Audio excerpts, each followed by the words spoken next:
Since 2008, Mothers Uncovered has run workshops that offer recent mums a chance to explore the rewards and challenges of motherhood through discussion, writing and photography.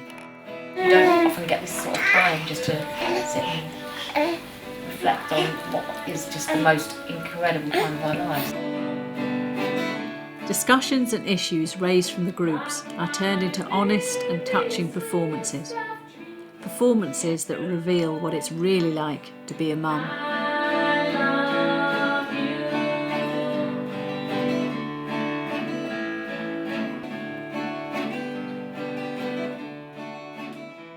If everyone can again just say a little bit about anything, any development, anything you want to share with us. If you want to share anything you've written down, you can.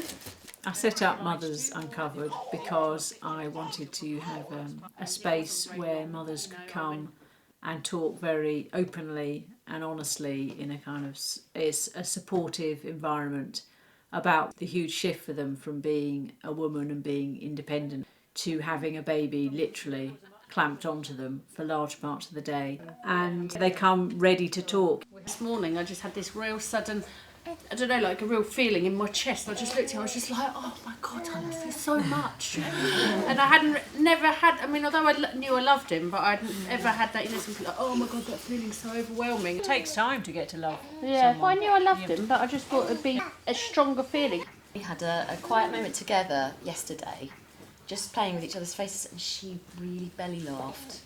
And we were both just laughing, and it was just joyous, just complete joy. Mothers Uncovered runs regular workshops. They take place over a 4-week period, so it's the same set of women that are registered for a group. They're quite informally run, because I don't want it to be like a kind of formal meeting. Your relationship with your family and friends, and how that's changed since the arrival of a certain person. It does come out sometimes that you realise actually you're not on the same page, and you didn't really realise you wouldn't be. And it's like, oh right, okay, what you wouldn't, some of the things me speaking, we are quite similar, but some of the things that he would suggest, I'm like, really? Because I was very ill over the summertime, I kind of had to really step back from looking after her very much at all, and so my husband took over, and now we're sort of alternating. It helps him to really bond with her, because a lot of partners often do feel sidelined. Absolutely. We've got a really lovely thing going where we're sharing the childcare, but that's not what we planned. I had no idea our relationship would change so much. I mean, we're now like co-carers who live together. We try and organise eating, sleeping, feeding, changing, fairly and without rattiness. As for the drinking, bonking, decadent weekends, all those random snogs and hugs, where did they go? Will I ever muster up enough energy back to be sexy, friendly, civil? I decided to turn the material we get from the workshops into plays and rehearsed readings, because it's directly from the mothers who are having the experiences.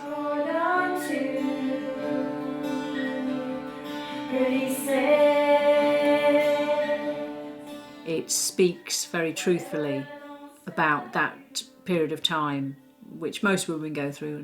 Not all women, most women become mothers, and it doesn't get recorded because they're busy being mothers, so they'll remember it retrospectively and not very accurately. So to actually get a record of the experiences as they're having them, and to turn that into dramatic material for other people to see, is very powerful.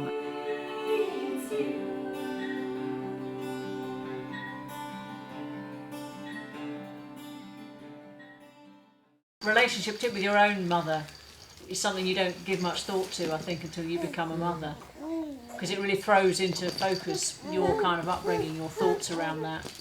The fact that whatever your relationship with your mother is now, she went through what you went through giving birth, and it's an odd one. I had a bit of an interesting relationship with my mother, because I felt she wasn't there for me at all when I was small, and that feeling has carried on a lot until now, really, and I haven't properly dealt with it really, although over time I am dealing with it, and last weekend she came down and helped out. We had a really, really nice time together, and she's so incredibly good with Thomas. I spoke to her on the phone this morning. She said, oh, I read this article that said babies should have their own knife and fork because they can't handle other people's bacteria. I said, we have our own method, thanks Mom. I put the food into my mouth, I chew it, and then I pass it into hers. The women in between the sessions are encouraged to take photos and email them to me, just about their everyday life, but also to write down their experiences. I give them a little notebook that's got some questions at the back, and they can answer that. But also, I just say questions like, how have your relationships changed with your family and friends? How's your body image changed? Your hopes and your fears about being a mother. Child rearing, I think this might be even been in the little book. How has that been affected by your own upbringing? Certainly my mum's style of parenting was quite left field. So I think I really admire her because I didn't really realise it was until I had her. I'm going to be very clear with Edie and teach her to respect herself, because my father tried to teach me that I was not very clever, a bit stupid. He used to call me stupid, and eventually that does have an effect on you. My mum was the one that we felt really loved by and really safe around, and my dad was the one that did all the discipline, and we were a little bit intimidated, still very scared of me. Mum always knew who I was with and where I was going, always. And as far as she was concerned, that was fine. But, I'd be getting pissed out of my head at 14. I'm not sure that would be quite the avenue I could go going down with my 14-year-old. It is affected a lot by what you come from and how you feel about that and your choices then. But, they are your choices, and they will change and develop and be affected by other things that happen. There were 7 of us. And both my mum and dad came from families of 12 and 13. It was mainly, making sure the house was spotless and that we were all very well turned out. But now I can understand where she was, and the way she is with Edie is lovely. She's very gentle and sweet and lovely, and I suppose they're the things I didn't see. The sessions bring up a huge range of emotions in the mothers attending them. Because I do my best to set it up as a safe and relaxed space, I talk to everyone who does the project before they attend, so they know that they will be talking about their lives and their experiences, and they're not going to come if they're not happy with that. So they are people who want to share their experiences. I had a really traumatic birth and giving birth to Jemima, and I think that's really reached a head this week. So much trauma is still affecting me, and I can't get to it, and I don't know what to do with it, and I'm just not myself. Do you mind talking about the birth, or would you rather not? It's fine, I don't mind talking about it. Because it's nice sometimes to get it out. I went into labour on the Monday morning and phoned up and said, can someone come out for the home birth? And they said, no, you have to come in and have a hospital birth because there's no one around. I ended up with an emergency cesarean after 84 hours, and I was like, that wasn't a home birth. The fact that you got through it, you can sit here with her today, I think it's amazing. The message I got was, your baby could die, your baby could die, your baby could die. And I think ever since she's been born, I've been thinking, don't get too attached because she could die. But unconsciously. And she's not going to die, she's going to be absolutely, she's thriving, it's amazing. I hate checking on her when she's asleep because I think she's dead. That whole cot death thing is drummed into you at the hospital. I'll go in and I'll watch to see if her chest is going up and down. Can I hear her breathing? It petrifies me. I'll wake up and I'll have to prod her just to see if she's still alive. Something was obviously not right, but no one really picked up on it because they were so short-staffed. After 10 hours of Centosin, I was screaming. And then the doctor came in, and it was the first time I'd seen a doctor. And I said, yeah, there's definitely meconium in there. Your option now is you have a cesarean now, or it's going to be an emergency in 2 hours' time because there is meconium in this water. Birth stories play a huge part in the sessions because, sadly, most women's births don't go quite how they planned it. There's quite a lot of anger at medical intervention. There's often a sense of shame, and they will carry this round with them until they have the chance to actually get it out and talk it over with other women and process it and have it listened to.